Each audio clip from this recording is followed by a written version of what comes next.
क्या delta high school सिर्फ और सिर्फ लायक बच्चों का अदारा है? क्या डेल्टा हाई स्कूल में सिर्फ वो बच्चे पढ़ सकते हैं जो लायक और काबिल होते हैं? क्या सिर्फ डेल्टा हाई स्कूल में पढ़ने वाले बच्चों का ही फ्यूचर ब्राइट होता है, या फिर प्राइवेट स्कूलों में पढ़ने वाले बच्चे ही आगे बढ़ पाते हैं? ये सारे सवालात उन बलोच माहों के दिलों से निकलती हैं जिनके बच्चों को डेल्टा हाई स्कूल हर साल एक सब्जेक्ट की वजह से फेलियर का सर्टिफिकेट थमा देता है। क्या यही होनी चाहिए कि अच्छे और मजबूत अदारे की निशानी? क्या इस मसले का और कोई हल नहीं है? गाइस, इस वीडियो को शुरू से लेकर एंड तक ज़रूर देखिए और मेरी हर कही हुई बात पर गौर व फिक्र कीजिए। मैं इस वीडियो में जो कुछ भी कहूँगी वो सारी बातें जनरली होंगी। मेरा मकसद हरगिज़ किसी अदारे को नीचे दिखाने का नहीं है और ना ही किसी की ज़ात पर कीचड़ उछालने का है। मेरा मकसद बिल्कुल साफ और वाज़ेह है। मेरी कही हुई बातों को हरगिज़ अलग रंग देने की कोशिश मत कीजिए। पॉजिटिव माइंड के साथ मेरी सारी बातों को सुनिए। शुक्रिया। गाइस, जिस तरह एक बादशाह का और एक बड़े सियासतदान का जेल जाना एक आम बात होती है, बिल्कुल इसी तरह एक तालिब इल्म का फेल हो जाना भी एक आम बात होती है। जो लोग बार बार गिरते हैं फिर दोबारा मजबूत कदमों के साथ खड़े हो जाते हैं, कामयाबी भी उन्हीं लोगों का मुकद्दर बनती है। किसी दाना ने क्या खूब कहा है कि गिरते हैं शाहसवार ही मैदान जंग में। सो गाइस, इन सारी बातों को बालाए तक रखते हुए अपने मेन मुद्दे की तरफ आते हैं। प्यारे नाज़रीन व सामहीन, एक अच्छे और मजबूत अदारे की ये निशानी होनी चाहिए कि वो अपने हर फर्द का ख्याल रखे। उनका मौक़िफ़ सिर्फ और सिर्फ ये होना चाहिए कि अपने हर स्टूडेंट्स को लायक और काबिल बनाए। उनकी तरजीहात हर उस तालिब इल्म पर हो जो बचपन से उसके स्कूल में पढ़ते आ रहे हैं। किसी होनहार, लायक और काबिल तालिब इल्म की कामयाबी के पीछे किसी अदारे या किसी ट्यूटर का हाथ नहीं होता। ऐसे स्टूडेंट्स कुदरती तेज दिमाग के मालिक होते हैं। ज़हीन बच्चों को आप कुरान पाक का सिर्फ एक जुज़ पढ़ा लें, वो पूरा कुरान पाक आपको पढ़कर सुना देंगे। वो पैदा ही ज़हीन होते हैं। फिर चाहे वो सरकारी स्कूल में पढ़ लें या फिर किसी प्राइवेट अदारे में, इससे कोई फ़र्क नहीं पड़ता। प्यारे व्यूअर्स, इसमें कोई शक नहीं है कि आज के ज़माने में delta high school Turbat city के अंदर सबसे बड़ा तालीमी अदारा बन चुका है। वो बहुत ही कम अरसे में आगे बढ़ा है।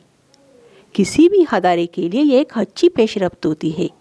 हमें इस बात की खुशी है कि एक अच्छा तालीमी अदारा हमारी नई जनरेशन को मिला है, मगर अफसोस उसकी कारकिर्दगी तसल्ली बख्श नहीं है।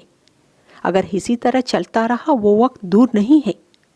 वो कहते हैं ना कि जो लोग तेज़ कदमों के साथ अपनी मंजिल तक पहुंचते हैं वो तक भी जल्दी जाते हैं।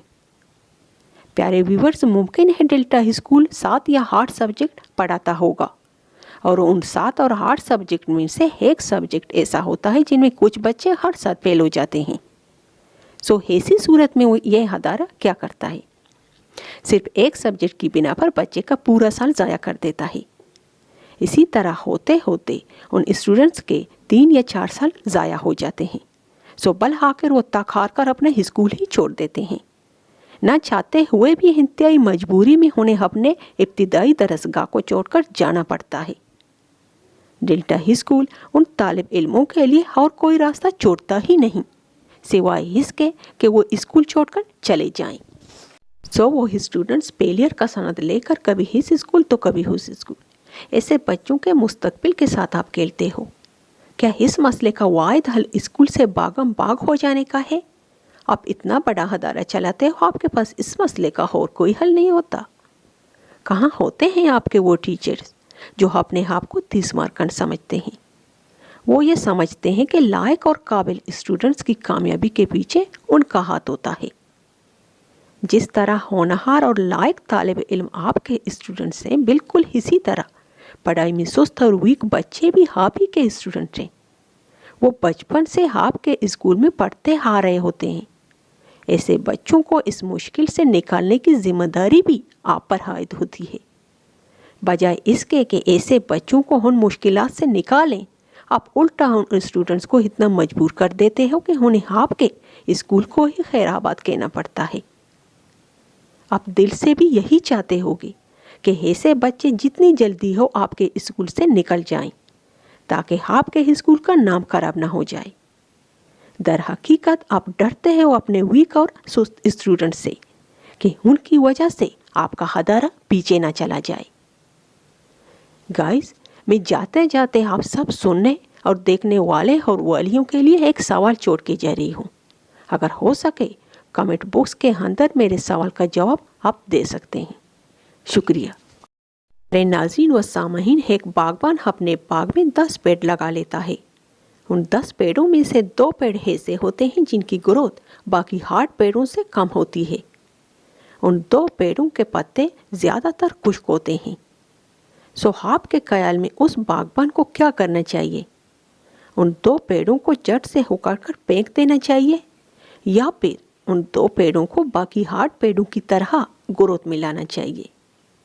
مجھے بے صبری سے آپ کے جواب کا انتظار رہے گا۔ اس کے ساتھ مجھے اجازت دیجیے۔ ملتے ہیں کسی اور دن کسی اور نالجیبل ویڈیو کے ساتھ۔ تب تک اپنا اور اپنے ارد گرد کے لوگوں کا خیال رکھیے۔ شکریہ مجھے سننے کے لیے۔ ہمیشہ سے میری بس ایک ہی ریکویسٹ ہوتی ہے کہ سبسکرائب کے بٹن کو دبا کر جائیے۔ شب بخیر۔